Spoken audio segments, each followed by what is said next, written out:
Hello, dear students. Today we are going to learn another important new lesson, that is atoms and molecule. So, what is atom? What is molecule?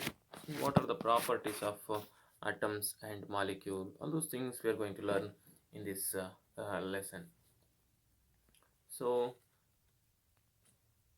okay, right. So,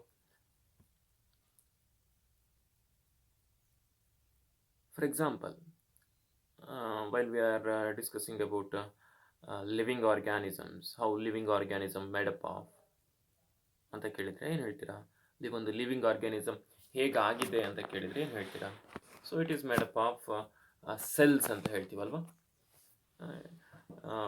ಒಂದೊಂದು ಸೆಲ್ಸ್ಗಳು ನಾವಿಷ್ಟು ದೊಡ್ಡ body ಇರೋದು ಹೇಗೆ, with a number of cells, ಒಂದೊಂದು ಸೆಲ್ಸ್ಗಳು ಸೇರಿಸ್ಕೊಂಡು ಈ ರೀತಿ ನಾವು ಮಲ್ಟಿ ಸೆಲ್ಲರ್ ಆರ್ಗ್ಯಾನಿಸಮ್ಸ್ ಆಗಿ ಡೆವಲಪ್ ಆಗಿದ್ದೀವಿ ಅಂತ ಹೇಳ್ತೀವಿ. If you are taking living organism, if you take if you take any non-living thing, any substance which is non-living, how it is made up of?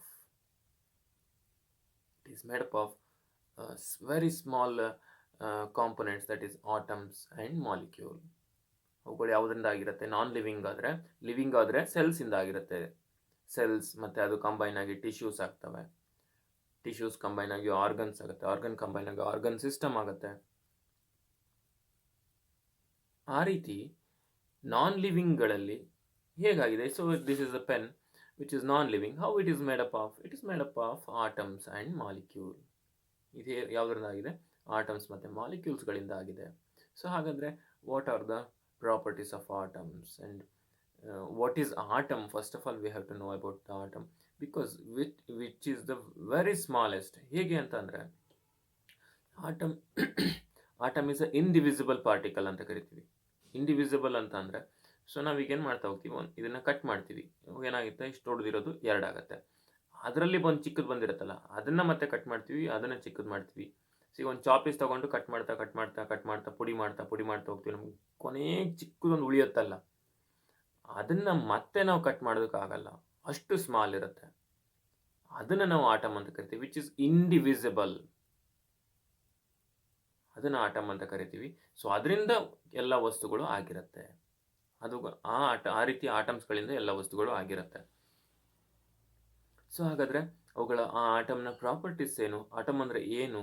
ನಮಗೇನು ಯಾಕೆಂದರೆ it can not be seen through the naked I. ನಾವು ಬರಿಗಣ್ಣಿನಿಂದ ನೋಡೋದಕ್ಕೆ ಸಾಧ್ಯನೇ ಇಲ್ಲ, ಇದರಲ್ಲಿ atom ಇದೆ ಅಂತ ಗೊತ್ತೇ ಆಗಲ್ಲ ನಮಗೆ. ಹಾಗಾದರೆ ಅದ್ರ ಕ್ಯಾರೆಕ್ಟರ್ ಏನು ಅಂತ ತಿಳ್ಕೊಳೋದು important.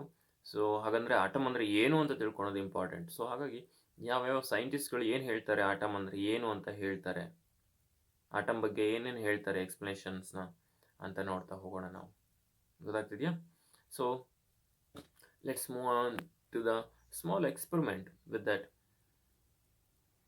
Loss of chemical combination ಅಂತ ಇದೆ. ಲಾಸ್ ಆಫ್ ಕೆಮಿಕಲ್ ಕಾಂಬಿನೇಷನ್ ಅಂತ ಅಂದರೆ, ಎರಡು ವಸ್ತುಗಳನ್ನ ನಾವು ಕಂಬೈನ್ ಮಾಡ್ತೀವಿ, ಕೆಮಿಕಲ್ ರಿಯಾಕ್ಷನ್ಸ್ಗಳು ಆಗ್ತವೆ ಎರಡು ವಸ್ತುಗಳನ್ನ ಕಂಬೈನ್ ಮಾಡಿದಾಗ. ಸೊ ಬಟ್ ಏನೇ ಕೆಮಿಕಲ್ ರಿಯಾಕ್ಷನ್ ಆಗಲಿ, ಏನಾದರೂ ಆಗಲಿ, ಬಟ್ ಏನಾದರೂ ಚೇಂಜಸ್ ಆಗಲಿ, ಬಟ್ ಅದರಲ್ಲಿರುವಂಥ ಮಾಸ್ ಚೇಂಜ್ ಆಗಲ್ಲ. ಈಗ ಫಾರ್ ಎಕ್ಸಾಂಪಲ್, ಪ್ರತಿಯೊಂದೂ ಈಗ if we are using the energy, ಎಲ್ಲಿಂದ ಬಂತು ಎನರ್ಜಿ? ನಾವೇನು ಕ್ರಿಯೇಟ್ ಮಾಡಿಲ್ಲ ಈ ಎನರ್ಜಿನ. ಎಲ್ಲಿಂದ ಬಂತು? ನಾವು ಫುಡ್ ತಗೊಂಡ್ವಿ, ಫುಡ್ಡಿಂದ ಬಂತು. ಫುಡ್ಡಿಗೆ ಎಲ್ಲಿಂದ ಬಂತು? ಪ್ಲ್ಯಾಂಟ್ಸ್ಗೆ ಎಲ್ಲಿಂದ ಬಂತು? ಪ್ಲ್ಯಾಂಟ್ಸ್ ಸನ್ನಿಂದ ಸೋಲಾರ್ ಎನರ್ಜಿಯನ್ನು ಯೂಸ್ ಮಾಡಿಕೊಂಡು, ಸನ್ ಎನರ್ಜಿಯನ್ನು ಯೂಸ್ ಮಾಡಿಕೊಂಡು ಪ್ರಿಪೇರ್ ಮಾಡ್ತು. ಸೊ ಈ ರೀತಿ nobody can create the mass and destroy the mass. Like that, nobody can create the energy and destroy the energy. ಗೊತ್ತಾಗತ್ತಾ? Energy can neither be create nor be destroy, but it can be transfer from one form to the another form. ಅದೇ ಥರನೇ mass can neither be create nor be destroy. Mass ಅಂದರೆ ತೂಕ, ವಸ್ತುವಿನ ತೂಕ, ಅದು ಎಷ್ಟಿರುತ್ತೋ ಅಷ್ಟೇ ಇರುತ್ತೆ, ಚೇಂಜ್ ಆಗಲ್ಲ. Nor be destroyed, but it can be transfer from one form to the another form. So ಇಲ್ಲೊಂದು ಡಬಲ್ ಡಿಸ್ಪ್ಲೇಸ್ಮೆಂಟ್ ರಿಯಾಕ್ಷನ್ ಅಂದು ಒಂದು ಆ್ಯಕ್ಟಿವಿಟಿ ಕೊಟ್ಟಿದ್ದಾರೆ ನಿಮಗೆ. ಸೊ ಇಲ್ಲಿ ನೋಡ್ರಿ, ಇಲ್ಲಿ ಅವ್ರೇನು ಮಾಡ್ತಾರಪ್ಪ ಅಂತಂದರೆ, ಕೊನಿಕಲ್ ಫ್ಲಾಸ್ಕಲ್ಲಿ ಸೋಡಿಯಂ ಸಲ್ಫೇಟನ್ನು ತಗೊಂಡಿದ್ದಾರೆ. ಈ ಕೊನಿಕಲ್ ಫ್ಲಾಸ್ಕಲ್ಲಿ ಸೋಡಿಯಂ ಸಲ್ಫೇಟ್ ತೊಗೊಂಡಿದ್ದಾರೆ. ಆಮೇಲೆ ಟೆಸ್ಟ್ ಟ್ಯೂಬಲ್ಲಿ ಬೇರಿಯಂ ಕ್ಲೋರೈಡ್ ತೊಗೊಂಡಿದ್ದಾರೆ. ಟೆಸ್ಟ್ ಟ್ಯೂಬಲ್ಲಿ ಬೇರಿಯಂ ಕ್ಲೋರೈಡ್ ತೊಗೊಂಡಿದ್ದಾರೆ. ಅದನ್ನು ಈ ರೀತಿ ಉಲ್ಟಾ ಮಾಡ್ತಾರೆ.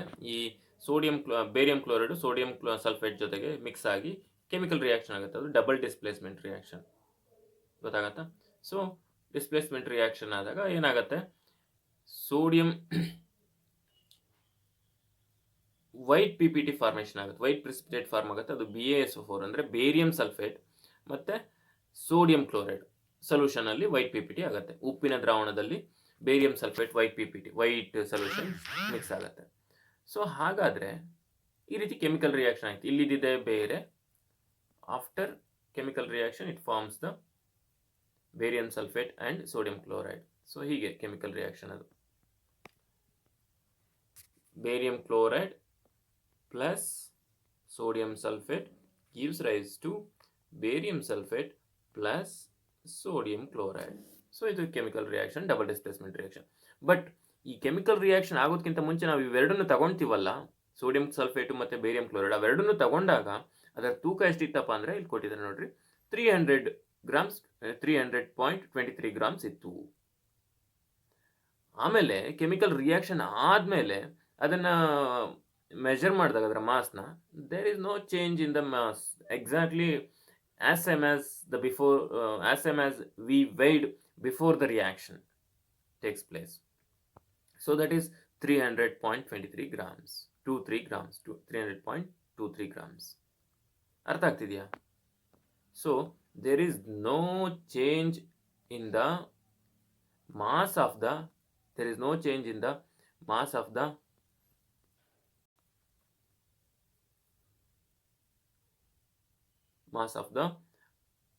compounds after reaction and before reaction. So this is called as law of conservation of mass. So look at here, law of conservation of mass states that mass can neither be created nor be destroyed in a chemical reaction. This is law of conservation of mass. Mass during chemical reaction, the sum of the masses of the reactants and products remains unchanged. Reactants to product to mass unchanged ಆಗಿರುತ್ತೆ, ಹಾಗೇನೇ ಇರುತ್ತೆ, change ಆಗದೇನೆ ಹಾಗೇನೇ ಇರುತ್ತೆ ಅಂತ ಹೇಳ್ತಾರೆ law of conservation of mass ಅಲ್ಲಿ. ಅರ್ಥ ಆಗ್ತಿದೆ ಅಲ್ವಾ? So let's move on to the law. This is law of conservation of mass. Take down the question. State law of conservation of mass. Law of conservation of mass. So next, law of constant proportion. Constant proportion ಅಂತ ಅಂದರೆ, ಈಗ ಒಂದು molecule ಇದೆ ಅಂತ ಅನ್ಕೊಂಡ್ರಿ. So we will take an example of the water. Example of water. So if we take water, nothing but this is hydrogen, H2O, hydrogen and oxygen. ಎಷ್ಟಿದೆ hydrogen ಮತ್ತು oxygen? ಎಷ್ಟಿದೆ ಹೈಡ್ರೋಜನ್ ಮತ್ತು ಆಕ್ಸಿಜನ್?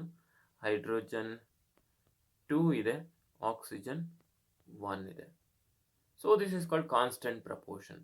ವಾಟರ್ ಅಂದ ತಕ್ಷಣ it should be A 2 atom of hydrogen and 1 atom of oxygen. This is fixed. If it is changed,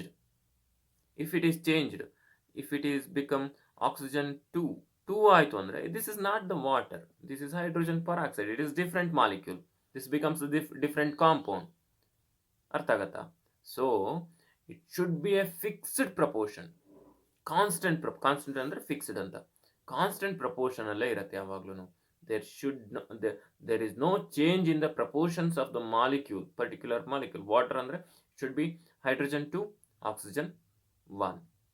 There is no possibility of changing the proportions. That is in the ratio water nothing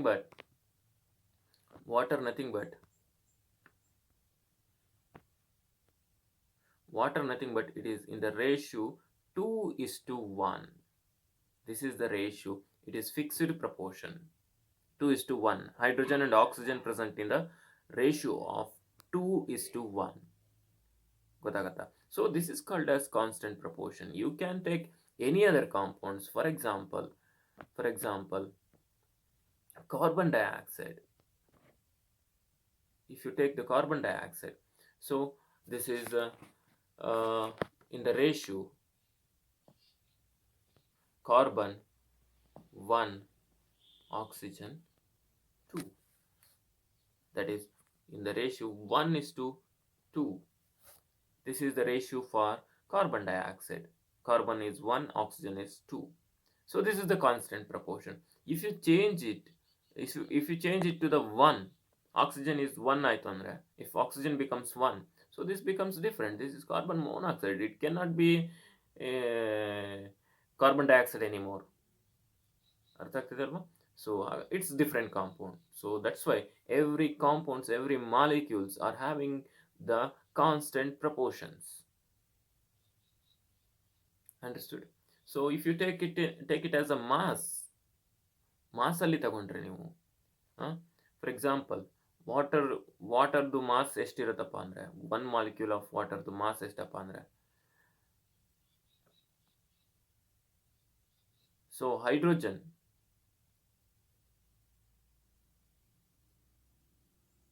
for example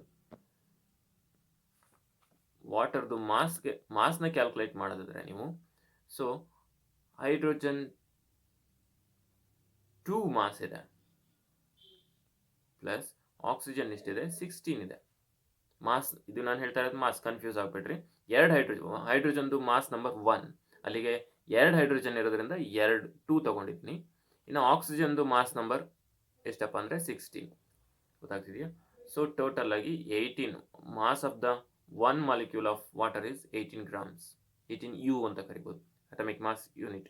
so ಇದರ ratio ಏನಾಗುತ್ತೆ, 1:, ಇದನ್ನ ಅಂದರೆ hydrogen 2, oxygen 16 ಅಲ್ವಾ, ಅಲ್ಲಿಗೆ ratio ಏನಾಗುತ್ತೆ 2:16. ಇದನ್ನ simplify ಮಾಡಿದ್ರೆ 1:8 ಆಗುತ್ತೆ. So this is the mass ratio of water. It cannot be change. If you take 9 gram of water, 9 gram water ತಗೊಂಡಿದ್ದೀರಾ ಅಂದರೆ ಅದರಲ್ಲಿ 1 ಗ್ರಾಮ್ ಹೈಡ್ರೋಜನ್ ಇರುತ್ತೆ, 8 ಗ್ರಾಮ್ ಆಕ್ಸಿಜನ್ ಇರುತ್ತೆ ಸೇರಿಕೊಂಡು. 1 ಗ್ರಾಮ್ ಹೈಡ್ರೋಜನ್ 8 ಗ್ರಾಮ್ ಆಕ್ಸಿಜನ್ ಸೇರಿಕೊಂಡು ಏನಾಗುತ್ತೆ, ವಾಟರ್ ಆಗುತ್ತೆ. ಗೊತ್ತಾಗ್ತಿದೆ ಅಲ್ವಾ? So as same as you can take any other compounds like ammonia ತಗೊಂಡ್ರೆ ಅಮೋನಿಯಾ NH3. ಸೊ ಅಮೋನಿಯಾ ಅಂದರೆ the atomic mass of the ammonia is 14 and hydrogen is 1. Hydrogen is 1. Total 3 hydrogens are there, so atomic mass of the total hydrogen is 3. So 1 nitrogen is there, that is 14. Atomic mass, don't confuse, ನೀವೆಲ್ಲ confuse ಆಗ್ತೀರಾ atomic number ಜೊತೆಗೆ atomic mass ಅನ್ನ. So atomic number ಅಂದರೆ ನೈಟ್ರೋಜನ್ದು 7, atomic mass ಇದು ನಾನು ಮಾತಾಡ್ತಾ ಇರೋದು ಅದು 14. Are you clear? Yes. So this is the ratio of this compound. This is constant. ನಾನು ಏನು ಹೇಳಕ್ಕೆ ಹೊರಟಿದ್ದೀನಿ ಅಂದರೆ ಇಲ್ಲಿ there is no change in the proportions of the molecules. If it is changed, it may be different. It might be different compounds. It might become different compound. ಗೊತ್ತಾಗ್ತಿದೆ ಅಲ್ವಾ? So ಹಾಗಾಗಿ it is a constant proportion. Always molecules are available in a constant proportion. So this is water. This is the structure of ammonia. ಅರ್ಥ ಆಗ್ತಿದೆ ಅಲ್ವಾ? So take down the question. State law of constant proportion. In a chemical compound, the elements are always present in a definite proportions by mass. Explain with the example. State law of constant proportion. Explain with example. ಯಾವುದಾದ್ರೂ water ಅಥವಾ ammonia ಯಾವುದಾದ್ರೂ ಒಂದನ್ನು example ಆಗಿ ತಗೊಂಡು explain ಮಾಡಬೇಕು. ಅರ್ಥ ಆಗ್ತಿದೆ ಅಲ್ವಾ? So John Dalton is the name of the very famous scientist. So we are at the time we are not having any idea at that time when Dalton formed the theory, atomic theory. At that time we are not having any idea about the atom. At that time he was given some explanation about the atoms. Atom ಅಂದರೆ ಹೇಗಿರುತ್ತೆ, ಅದರ basic structure ಹೇಗಿರುತ್ತೆ, basic characters ಏನು ಅನ್ನೋದ್ರ ಬಗ್ಗೆ first time ಅವರು ಒಂದು ಥಿಯರಿಯನ್ನು ಪ್ರಪೋಸ್ ಮಾಡ್ತಾರೆ. Theory, so it is not experimentally proved, remember, it is just the theory. Understood? So ಅಂದರೆ he was given some knowledge about atom for us at that time, because we are zero at that time about the knowledge in the atom. That's why it is very important theory. So we'll look into it. So that is, what are the theories about the atoms?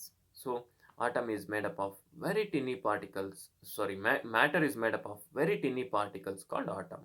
So ನಾವು matter ಬಗ್ಗೆ ಓದಿದ್ವಿ last ಕ್ಲಾಸಸ್ಸಲ್ಲಿ. So matter ಹೇಗಾಗಿತ್ತಪ್ಪ, ಒಂದು matter ಅಂತಂದರೆ ಇದು ಆಟಮಿಂದ ಆಗಿದೆ, small particles called atom. So ಈ ಆಟಮ್ಸ್ಗಳು indivisible, ನಾನು ಆವಾಗಲೇ ಹೇಳಿದೆ, ಇಂಡಿವಿಸಿಬಲ್ ಅಂದರೆ ಮತ್ತೆ ಡಿವೈಡ್ ಮಾಡೋದಕ್ಕೆ ಸಾಧ್ಯ ಇಲ್ಲ. Atom is a smallest particle that can not be divisible anymore, ಮತ್ತೆ ಅದನ್ನು ಡಿವೈಡ್ ಮಾಡೋಕ್ಕೆ ಸಾಧ್ಯ ಇಲ್ಲ. So that is indivisible and can not be created or destroyed in a chemical reaction. ಅದನ್ನು ಕ್ರಿಯೇಟ್ ಮಾಡೋದಕ್ಕೂ ಆಗಲ್ಲ, ಎಷ್ಟಿರುತ್ತೋ ಅಷ್ಟೇ ಇರುತ್ತೆ. For example, I just take the example here, it is 1000 atoms are there. 1000 atoms ಇರಲ್ಲ, ನಾನು ಅದಕ್ಕಿಂತ ಬೇಕಾದಷ್ಟು ಮಿಲಿಯನ್ಸ್ ಇರುತ್ತೆ. I just take the example, 1000 atoms ಇದೆ ಈ ಪೆನ್ನಲ್ಲಿ ಅಂತ ಅಂದರೆ, ಇದನ್ನು ನಾನು ಬ್ರೇಕ್ ಮಾಡಿ ಪುಡಿ ಮಾಡಿಬಿಡ್ತೀನಿ, ಫುಲ್ ಪೌಡ್ರ್ ಥರ ಮಾಡ್ತೀನಿ, ಏನೋ ಮಾಡ್ತೀನಿ ಇದನ್ನು. ಸೊ 1000 ಇದ್ದಿದ್ದು 800 ಆಗಲ್ಲ. It should be 1000 always. That's why, because atom can not B create, ಬೇರೆ ಸ್ಟೇಟಲ್ಲಿ ಇರುತ್ತೆ ಅಷ್ಟೇ, ಅಂದರೆ ಬೇರೆ ಥರ ಚೇಂಜ್ ಆಗುತ್ತೆ. ಪೆನ್ ಆಗಿದ್ದು ಪೌಡರ್ ಆಗಿ ಕನ್ವರ್ಟ್ ಆಗಿರುತ್ತೆ ಅಷ್ಟೇ. It converted from one form to the another form, but the atom can not be change. That means it cannot be created or destroyed. ಕಡಿಮೆನೂ ಆಗಲ್ಲ, ಜಾಸ್ತಿನೂ ಆಗಲ್ಲ ಅಂತ. Atom of a given element are similar in mass and properties. So ಒಂದು ಆಟಮ್ನ ತಗೊಂಡಿದ್ವಿ ಅಂದರೆ ಅದರ ಮಾಸು ಎಲ್ಲ ಟೈಮಲ್ಲೂ ಸೇಮ್ ಇರುತ್ತೆ, ಮತ್ತು ಪ್ರಾಪರ್ಟೀಸ್ ಕೂಡ ಸೇಮ್ ಇರುತ್ತೆ. For example, hydrogen is the atom of the particular element. So ಅದೇನಾಗಿರುತ್ತೆ, ಹೈಡ್ರೋಜನ್ ಮಾಸ್ ಯಾವಾಗ್ಲೂ ಒನ್ನೇನೆ. ನೀವು ಎಲ್ಲೂ ಅಮೋನಿಯಾ ಜೊತೆಗೆ ಹೈಡ್ರೋಜನ್ ಇದ್ರು ಅದ್ರ ಮಾಸ್ ಒನ್ನೇನೆ, ವಾಟರ್ ಜೊತೆಗೆ ಹೈಡ್ರೋಜನ್ ಇದ್ರು ಕೂಡ ಅದ್ರ ಮಾಸು ಒನ್ನೇನೆ. ಗೊತ್ತಾಗ್ತಿದೆಯಾ? ಆಕ್ಸಿಜನ್ ಮಾಸ್ ನಾವು ಈಗಷ್ಟು ಕ್ಯಾಲ್ಕುಲೇಟ್ ಮಾಡಿದ್ವಿ. ಆಕ್ಸಿಜನ್ ಮಾಸು 16, ಯಾವಾಗ್ಲೂ 16.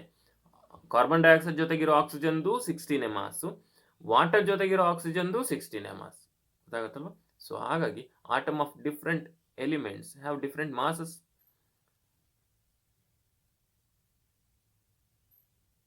Atom of a given element in similar mass and properties. ಒಂದು ಆಟಮು ಸಿಮಿಲರ್ ಮಾಸ್ ಮತ್ತು ಪ್ರಾಪರ್ಟೀಸ್ ಹೊಂದಿರುತ್ತೆ, ಬಟ್ ಡಿಫ್ರೆಂಟ್ ಎಲಿಮೆಂಟ್ಸ್ನ ತಗೊಂಡ್ರೆ ನಾವು have different mass and properties. If you take the different elements, for example, oxygen is different, hydrogen is different. Both are having different mass and different properties. This is the fourth theory of Dalton's. So atom combines in small whole numbers ratios to form the compounds. And avagale helide 2:1 ratio. Atoms combine in a small whole numbers ratios to form the compounds. That is, water combines in the ratio of 2:1. Water forms in the ratio of 2:1. That is hydrogen and oxygen in the ratio 2:1. Whole number ratios to form the compounds. ಗೊತ್ತಾಗುತ್ತಾ? ಅದಕ್ಕೆ particular ratio ಇರುತ್ತೆ. Carbon dioxide ಆದರೆ it is in the ratio 1:2. 1:2 ratio carbon dioxide, carbon and oxygen. ಇದು hydrogen and water in the ratio. ನೀವು ಇದು ನಂಬರಲ್ಲಿ. ಇನ್ನು ಮಾಸ್ಗೆ ತಗೊಂಡ್ರೆ, ಮಾಸಲ್ಲಾದರೆ ವಾಟರ್ದು 1:8 by mass it is. Ratio of the water by mass is 1:8. By atom is 2:1. ಅರ್ಥ ಆಗ್ತಿದೆಯಾ? ಹಾಗೇನೆ ಕಾರ್ಬನ್ದು by mass is, that is, carbon ಎಷ್ಟಾಗುತ್ತೆ ನೋಡ್ರಿ, ಅದು ಕಾರ್ಬನ್ ಅಂದರೆ 12 ಆಕ್ಸಿಜನ್ ಎಷ್ಟಿದೆ, 2 ಆಕ್ಸಿಜನ್ ಇದೆ, ಅಲ್ಲಿಗೆ 32 ಆಗುತ್ತೆ. ಇದನ್ನು ನಾವು ಸಿಂಪ್ಲಿಫೈ ಮಾಡ್ಬೋದಾ? 6:7 16. ಇದನ್ನು ಸಿಂಪ್ಲಿಫೈ ಮಾಡ್ಬೋದಾ ನಾವು? 3:8. So this is the 3:8 is the ratio of the carbon dioxide by mass. 3:8 is the ratio of carbon dioxide by mass. ಅರ್ಥ ಆಗ್ತಿದೆ ಅಲ್ವಾ? So atoms combine in small whole numbers ratios to form the compounds. In a given compound, sixth theory, in a given compound, the relative number and kind of atoms are constant. ಕಾಂಪೌಂಡ್ಸ್ಗಳು ಮತ್ತೆ ಅದನ್ನೇ ಹೇಳ್ತಾರೆ ಅವರು, ಅವುಗಳು water ಅಂದರೆ ಅದು 2:1 constant ನಂಬರ್ಸ್ಗಳು constant ಆಗಿರುತ್ತೆ. ಆಟಮ್ಸ್ಗಳ ನಂಬರ್ಸ್ಗಳು ಅಥವಾ ಆಟಮ್ಸ್ಗಳ ಯಾವ ಆಟಮ್ ಇರಬೇಕು ಅದು constant.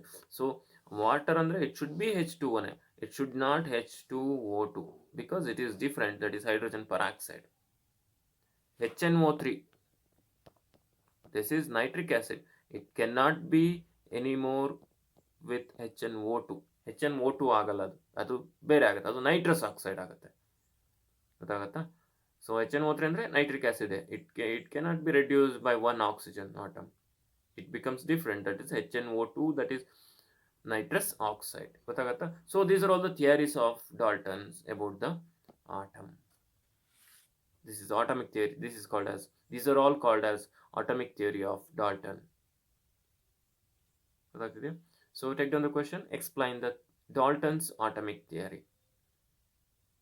Explain Dalton's atomic theory. It is the smallest particle which cannot be divisible. So ಇದನ್ನು ಡಿವಿಸಿಬಲ್ ಮಾಡೋಕ್ಕಾಗಲ್ಲ, ಅಷ್ಟು ಚಿಕ್ಕದು. We cannot be C it. ನಮಗೆ ಅದ್ರ ಹೇಗಿದೆ ಅಂತಲೂ ಗೊತ್ತಿಲ್ಲ. ಸೊ ಅದ್ರ ಬಗ್ಗೆ ಓದ್ತೀವಿ ನಾವು next.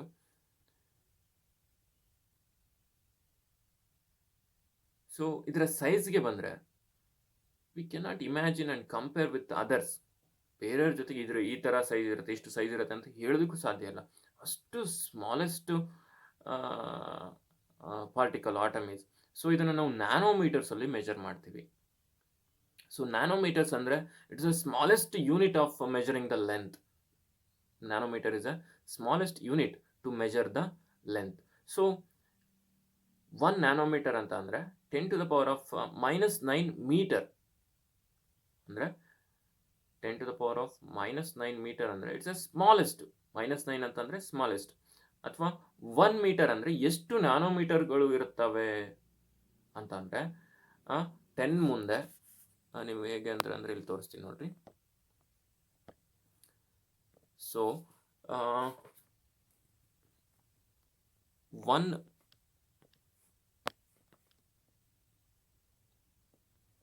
1 metre is equal to 1 ಮುಂದೆ 9 zeros ಹಾಕಬೇಕು. 1 2 3 4 5 6 7 8 9. This is called 10⁻⁹. ಗೊತ್ತಾಗತ್ತಾ? This is nanometre.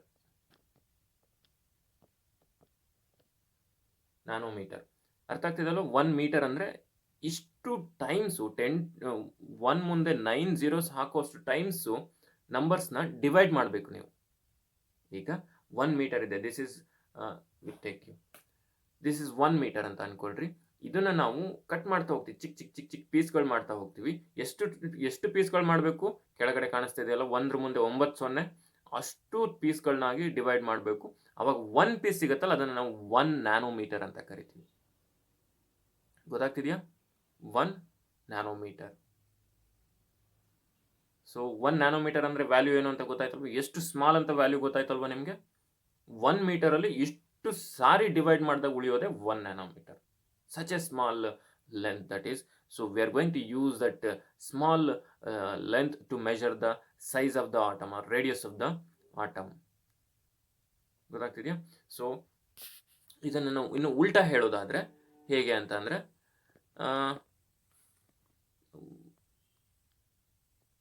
1 nanometer, nothing but 1 nanometer is equal to 10⁻⁻9 meter. 10⁻⁻9 meter. Such a small, it can be converted into 1 nanometer ನ ಮೀಟರಿಗೆ convert ಮಾಡೋದಾದ್ರೆ 10⁻⁻9 ಅಂತ ಹೇಳ್ತೀವಿ. ಏನೇ number ಇದ್ರೂ, ಈಗ ಫಾರ್ ಎಕ್ಸಾಂಪಲ್ 2 ನ್ಯಾನೋಮೀಟರ್ ಇತ್ತು ಅಂದ್ರೂ ಅದನ್ನು ನಾವು multiply by 10⁻⁻⁹ to convert it into metre. ಗೊತ್ತಾಗತ್ತಲ್ವಾ? ಸೊ ಈ ರೀತಿ ಮಾಡಬೇಕು. ಸೊ ಈಗ 1 ನ್ಯಾನೋಮೀಟರ್ ಅಂತ ಅಂದರೆ 10⁻⁻⁹ ಮೀಟರ್. ಸೊ ಇದನ್ನು ಹೇಗೆ ಬರಿಬೋದು? 10⁻⁻⁹ ಅಂತಂದರೆ 0.0080 ಆಗಬೇಕು. 1 2 3 4 5 6 7 8 ಆಮೇಲೆ 1 ಆಗಬೇಕು. So this is called 10⁻⁻⁹. ಗೊತ್ತಾಗ್ತಿದೆ ಅಲ್ವಾ? So I just give an idea about the metre and nanometre. ನಿಮಗೆ ಮೀಟರ್ ಮತ್ತು ನ್ಯಾನೋಮೀಟರ್ನ ಐಡಿಯಾ ಕೊಡ್ತಾ ಇದ್ದೀನಿ ಅಷ್ಟೇ. ಸೊ ಈಗ ಬನ್ನಿ, the atomic radius of the hydrogen is 10⁻⁻10 metre. ಹೈಡ್ರೋಜನ್ದು ಅಟಾಮಿಕ್ ರೇಡಿಯಸ್ ಎಷ್ಟಪ್ಪ ಅಂತ ಅಂದರೆ 10 ಹೈಡ್ರೋಜನ್ ಅಟಾಮಿಕ್ ರೇಡಿಯಸ್ ಎಷ್ಟಾಗುತ್ತೆ ಹೈಡ್ರೋಜನ್ದು ಅಂದರೆ, ಇದು ಹೈಡ್ರೋಜನ್ ಆಟಮ್ ಅಂದರೆ ಇದರ ಅಟಾಮಿಕ್ ರೇಡಿಯಸ್ ಎಷ್ಟು, ಇದನ್ನು ಅಳತೆ ಮಾಡಿದಾಗ ಎಷ್ಟು ಬಂತಪ್ಪ ಅಂತ ಅಂದರೆ 10⁻⁻10 ನ್ಯಾನೋಮೀಟರ್, ರೈಟ್? 10⁻⁻10 ನ್ಯಾನೋಮೀಟರ್ ಈ ಲೆಂತ್. ಗೊತ್ತಾಗ್ತಿದೆ ಅಲ್ವಾ?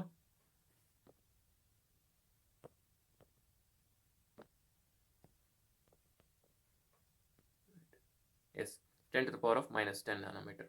ಸೊ ಇನ್ನು ವಾಟರ್ದು atomic radius, molecule radius of the molecule, water ಮಾಲಿಕ್ಯೂಲ್ದು ರೇಡಿಯಸ್ ತಗೊಂಡ್ರೆ ನಾವು ವಾಟರ್ ಮಾಲಿಕ್ಯೂಲ್ದು, so this is water molecule H2O ಅಂತ ಅಂದ್ಕೊಂಡ್ರೆ ಇದರ ರೇಡಿಯಸ್ನ ತಗೊಂಡ್ರೆ ನಾವು, ಸೊ ಇದೆಷ್ಟಿರುತ್ತಪ್ಪ ಅಂತ ಅಂದರೆ 10⁻⁻9 10⁻⁻9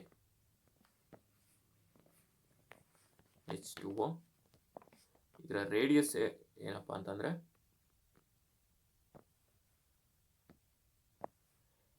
10⁻⁻9 nanometre. So this is the atomic molecule radius of the water molecule the radius. So this is the such a small unit to measure the radius of the atoms and molecule. Are you understanding? I hope you all understood.